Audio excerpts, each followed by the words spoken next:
Most people cross the street when they see us coming, but when a mother's baby was taken, she ran right into our path, begging a biker gang to do what no one else would.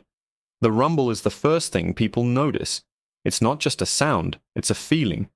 It starts low, a vibration in your teeth and your bones, and it grows until the very air seems to shiver. That's us. The Serpent's Hand, MC. 50 deep, we rolled through the concrete canyons of the city, a river of chrome and black leather flowing between lanes of stagnant traffic. People in their Priuses and SUVs stared, some with fear, some with a kind of grudging respect. We're not angels, not by a long shot, but we have a code. We take care of our own, and we don't start trouble. But if trouble comes knocking, we answer the door with a sledgehammer. My name is Preacher, and I'm the club president. I was riding at the point, the V-twin engine of my custom chopper thumping a steady heartbeat against my legs. It was a Tuesday. The sky was a dull, indifferent gray. Just another day, another ride. We were heading back to the clubhouse after a run to pay respects to a fallen brother in another charter. The mood was somber, reflective, and then chaos erupted. She came out of nowhere, stumbling from the sidewalk directly into our path. She was a young woman, maybe early 20s, with big, terrified eyes that seemed to swallow her whole face. Her jeans were torn at the knee, and a faded university hoodie hung off her small frame. But it was the tears that stopped me. They weren't silent, pretty little movie tears. They were ugly, guttural sobs, carving clean tracks through the grime on her cheeks.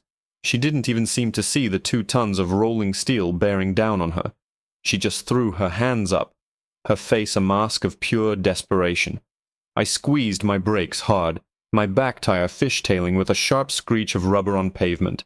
Behind me I heard the domino effect of 50 heavy bikes braking at once, a chorus of squeals and growls that made every pedestrian on the block jump.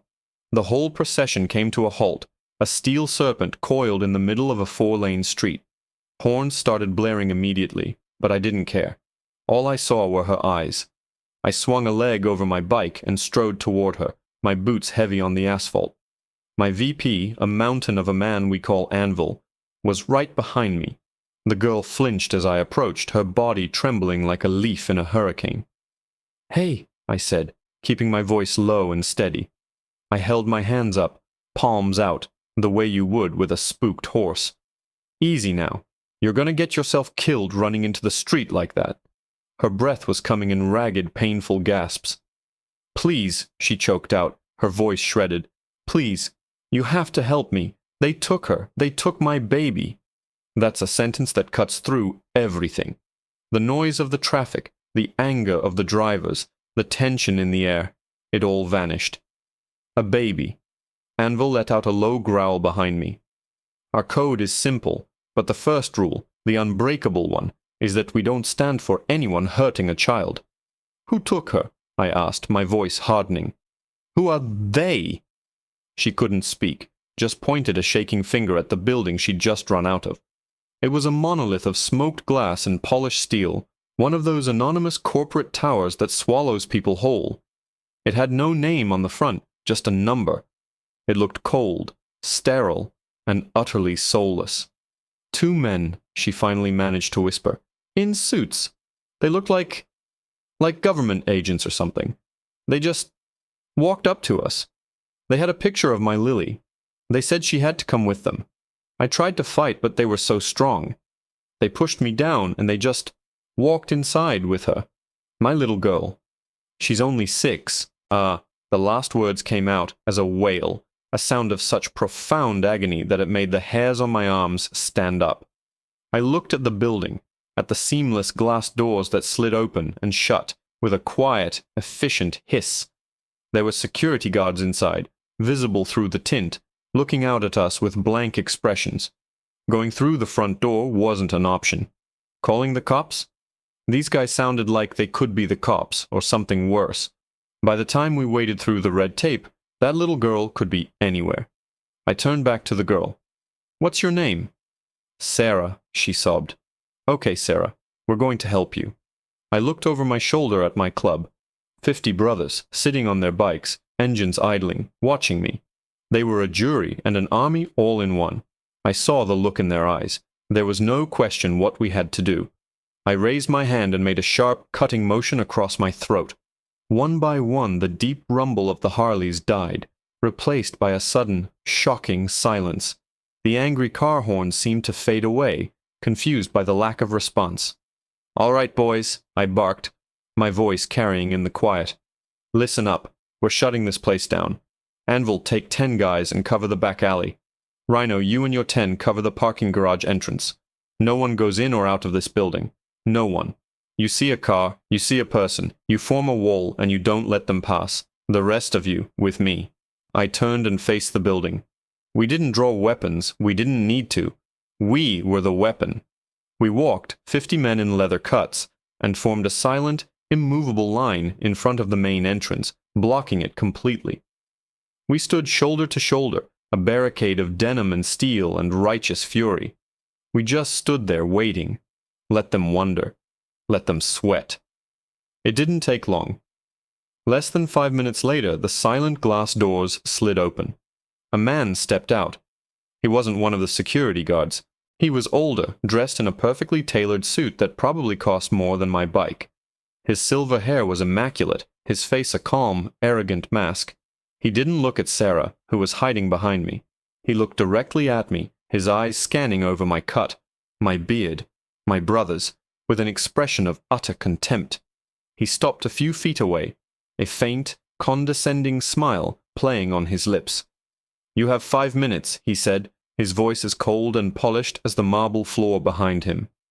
"You have 5 minutes to move this collection of scrap metal, or we will have it moved for you." I let out a low laugh. It wasn't a sound of humor. It was the sound of a bearing grinding without oil, rough and dangerous. The man in the suit raised a single, perfectly sculpted eyebrow. My laugh seemed to bother him more than the 50 grim-faced men standing behind me. Good. I took a step forward, closing the distance between us until I could smell the expensive, sterile cologne he was wearing. I'm not a small man, and with my cut on, I cast a pretty long shadow. I let it fall over him. "Let me explain something to you," I said, my voice dropping to a gravelly whisper. "You see us as a problem, an inconvenience, a bunch of thugs you can call the cops on. But you're wrong. Right now we're not an MC, we're a jury, and you, my friend, are on trial. The charge is stealing a 6-year-old girl from her mother." His condescending smile never wavered. He was made of ice and arrogance. "You are making a monumental error in judgment. This is not a kidnapping. This is a private security matter concerning a protected asset." The word asset hung in the air, rotten and obscene. Behind me, I heard Anvil shift his weight, the leather of his cut creaking like a saddle. He was ready. We all were. "A little girl is not an asset," I growled, getting right in his face. "She's a little girl, and you've got about 10 seconds to bring her out, or this private matter is going to get very, very public." For the first time, a flicker of something annoyance, maybe even a sliver of concern crossed his face. He glanced over my shoulder at Sarah, who was watching with wide, terrified eyes. "You're siding with her?" he asked, a note of genuine disbelief in his voice. "You have no idea who you are dealing with. That woman is not who you think she is. The child's father is an extremely influential man. He has requested our assistance in retrieving his daughter from an unstable guardian." Sarah let out a choked sob. "Liar! He's lying. Her father would never do this. He loves us." The man in the suit completely ignored her. His cold eyes were locked on mine. He subtly touched a small, clear earpiece. A signal. He was stalling. My blood ran cold. Anvil has the back, Rhino has the garage, but a building this big? It's got 1,000 ways out. Tunnels, service elevators, maybe even a helipad on the roof. They weren't trying to wait us out. They were moving the girl. And then I saw it. Through the smoked glass, past the suite's shoulder, deep in the cavernous marble lobby, the polished chrome doors of an elevator bank. 2 men identical to this one in their dark, soulless suits were walking toward it, and between them, her little hand swallowed up in the grip of one of the men, was a tiny girl. She had on a bright pink jacket and pigtails, and even from this distance I could see she was crying. Lily. They were taking her. Right now. Down. up. It didn't matter. Once those elevator doors closed, she'd be gone. My time for talking was over. The jury had reached a verdict. The man in front of me saw the change in my eyes. His smirk returned, thinking he'd won. "Your time is up," he said smoothly. "The authorities are on their way. I suggest you disperse." "You're right," I said quietly. "Time's up." I didn't look away from him, but I gave the slightest nod to my right. Anvil had been waiting for it. The suit's eyes widened a fraction as he saw the motion, a flicker of confusion. "A wise decision," he began to say. "I wasn't talking to you," I interrupted, and then the world exploded in a symphony of destruction. Anvil moved with a speed that was terrifying in a man his size. From a custom-made leather holster on the side of his bike, he pulled a sledgehammer. It wasn't a hardware store tool. It was a 10-pound block of polished steel on a hickory handle, a war hammer we called the Peacemaker. He didn't hesitate. He took 2 powerful strides and swung it in a brutal, horizontal arc. The sound of the Peacemaker meeting the plate glass wall was like a cannon shot. It didn't just crack, it detonated. 1,000,000 glittering shards of safety glass erupted inwards, showering the pristine lobby floor. The suit stumbled back, his face a mask of pure shock, his composure finally shattered along with his entryway. Before the last piece of glass had even hit the marble, my brothers were surging forward, a wave of black leather pouring through the breach. I was the first one through. The alarm was blaring now, a high-pitched scream that barely registered over the roaring in my own ears. My eyes were locked on one thing, and one thing only: the elevator. The chrome doors were sliding shut, sealing the little girl in pink away in a metal box. I broke into a dead sprint across the glittering floor, my boots crunching on the debris, screaming a name I'd only just learned. "Lily!" The polished marble floor was slick with shattered glass, but I didn't slow down. Adrenaline coursed through me like high-octane fuel. The elevator doors were closing with a silent, inexorable finality. The gap was shrinking, 3 feet, 2 feet, 1 foot. The 2 suits inside had turned, their faces pale with shock and fury. The little girl, Lily, looked up at the sound of her name, her tear-streaked face a tiny beacon in the dim light of the elevator car. I wasn't going to make it. Then a shape blurred past me. It was Anvil. He'd dropped the Peacemaker and was moving like a linebacker on a blitz. He didn't try to slip through the gap. He threw his entire 300-pound frame directly at the closing doors. The impact was sickening, a boom of stressed metal that echoed through the lobby. The doors buckled, their smooth mechanism screaming in protest as Anvil's body wedged itself between them, forcing them back open with sheer brute force. I shot past him through the opening he'd created. The 2 suits were reaching inside their jackets, but they weren't fast enough. The first one got my right fist in his jaw. It was a clean shot. His head snapped back and he went down in a heap. The second one tried to grab Lily, to use her as a shield, but the girl had seen her chance. She bit down hard on his hand and he yelped, his grip loosening for just a second. It was all I needed. I grabbed him by the lapels of his expensive suit, spun him around, and slammed him into the back wall of the elevator with enough force to make the whole car shudder.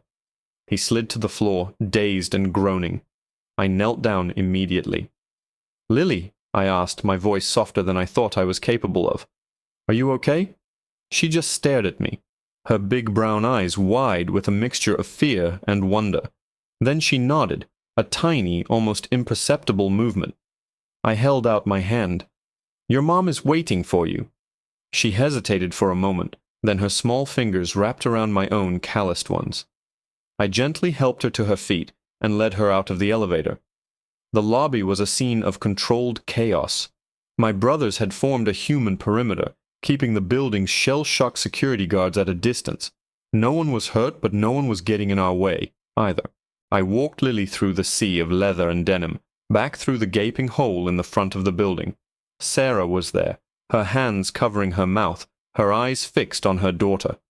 The second Lily saw her, she let go of my hand and ran. "Mommy!"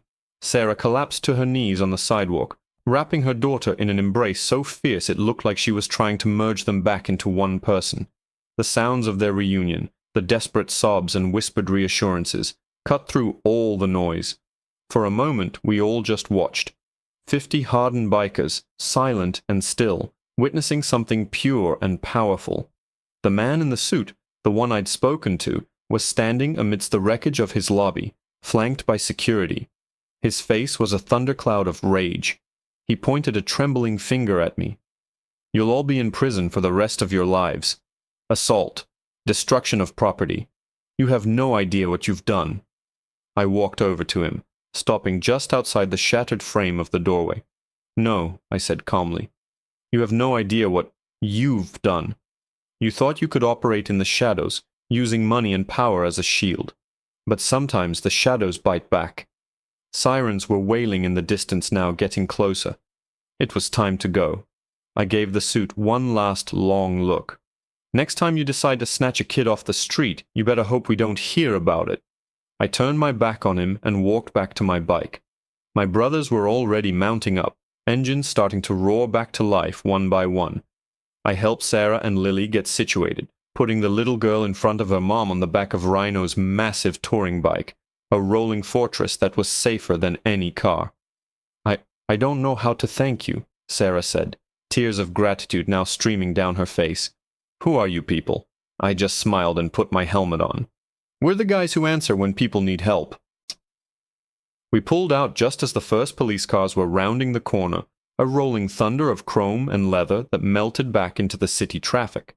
We escorted Sarah and her daughter to a safe house, a place run by friends of the club, where they could lie low and figure out their next move. It turned out the suit wasn't entirely lying. The father was an influential man, a tech billionaire with a nasty habit of using his private security firm like a personal army to get whatever he wanted. He'd lost a custody battle fair and square, but he didn't like losing. But today, he lost. He may have had money and men in suits, but we had something more. We had a code. And as we rode away, the setting sun glinting off our handlebars, I knew we hadn't broken a single law that mattered. We'd upheld the only one that truly counts. You don't mess with kids.